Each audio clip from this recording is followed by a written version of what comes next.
you.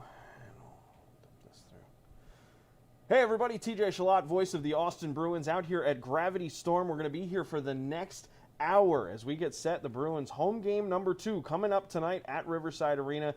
Big time victors last night over the Janesville Jets by a final score of 4-3. And joining me to my left-hand side, he's a little injured right now on the left hand, but we've got Bruins player Jayden Jensen here joining us. Jayden, thanks for taking the time coming out today. I knew I wanted to go to you right away. I knew you weren't going to be playing in tonight's game because of that left hand, but thanks for taking the time to come out tonight. Yeah, no, when you came to me, I was going to tell you I was a game time decision with the cast on my head. I figured it was all good. So hey, if it gets any feisty or it gets any crazy, I know who we're going to just send out there to just start clubbing people over the top of the head. Yep.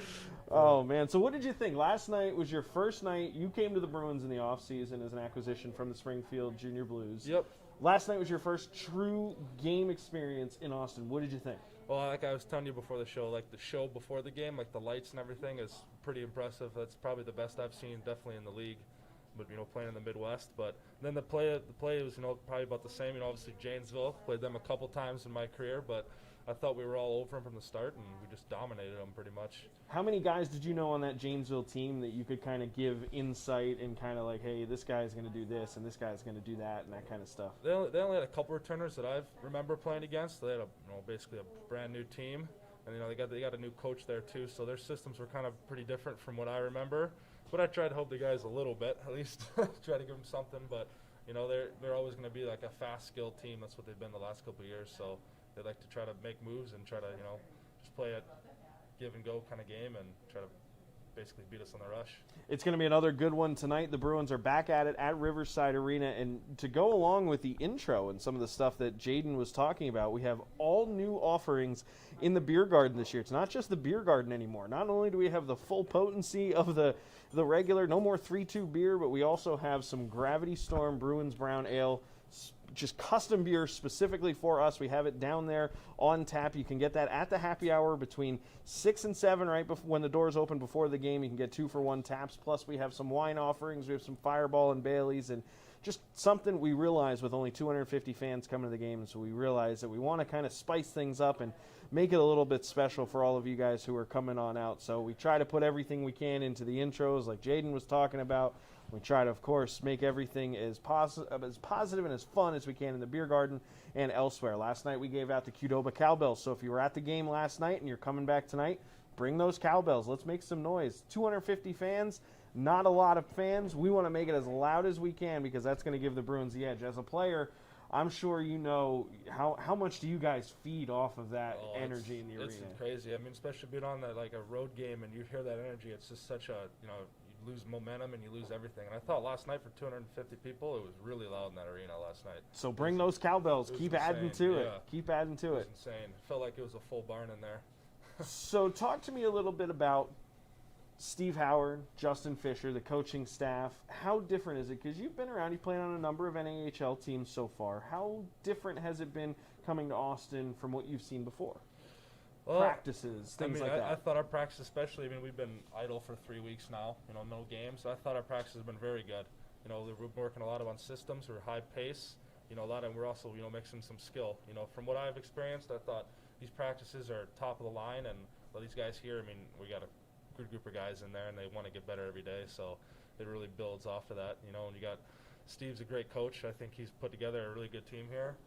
His attitude every day is, he comes to the rink and he makes guys work for it, and he puts drills, and we get better basically every day, and that's basically his motto: get better. Are you skating with the cast for practices? Wearing the red shirt? Yeah, I can skate.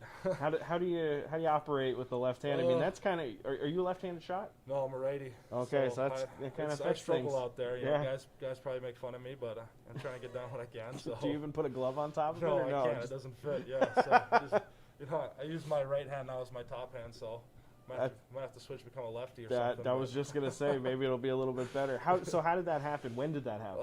It happened the second night we played Sioux City. Okay. It was actually the first shift. I kind of went to make a move in the corner and just kind of caught a weird hit from my left side, and my hand went in and just kind of felt weird. And as soon as I got hit, I knew something was wrong. And Kristen, told me to go to Rochester to get it x-rayed, and they ended up finding I broke my middle finger kind of down by my wrist. Ooh, So ooh, yeah, like right down, ooh, yeah, down in there somewhere. ooh. So then I had to get surgery. Then in the next couple of days, had to get a plate and some screws in there. And so Okay. now just kind of playing the waiting game. Get it All off right. on Thursday, and You're gonna have fun the rest of your life going through airport yeah, security. oh yeah, I already got one on this hand too, right here. So Oh man, what's the worst injury you've ever had playing hockey? this is probably Is it? yeah from Wow. medical side, yeah, probably. Yeah, that's crazy. Definitely. That's crazy. So, what are you looking forward to most getting back out there on the ice? What do you think is going to be? Are you going to? You think you're going to have that moment like when you're out there? You're just like, all right, here we go. We're ready to go. You think it's going to just wash all over you and be ready to go, or do you think you'd be a little nervous? I think coming back from any injury, it's a little bit nerve wracking, but I'm hoping I can step right in. And we saw last night we got a win, so hopefully I can step in and hopefully make an impact and try to help them right away. Awesome, awesome. Jaden Jensen joining me, TJ Shalad here at Gravity Storm. We're going to be here until 2 o'clock, so come on out, have some awesome brews from the folks here at Gravity Storm. Joed and Brian running this place. They do an awesome job. Come on out, join us. We're going to go mingle for a little bit. I'm going to grab one. We're going to have more with Jaden Jensen coming up here in a little bit, so stay tuned. We'll talk to you real soon. Set that down. I'm just going to hook the audio for now, so that way nobody hears our conversation.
Welcome back, TJ Shalott, joined by Jaden Jensen. We are here at Gravity Storm Brewery for the next 40 minutes or so. I've got myself one of the brown ales, which you can get right at Riverside Arena tonight, but don't even bother.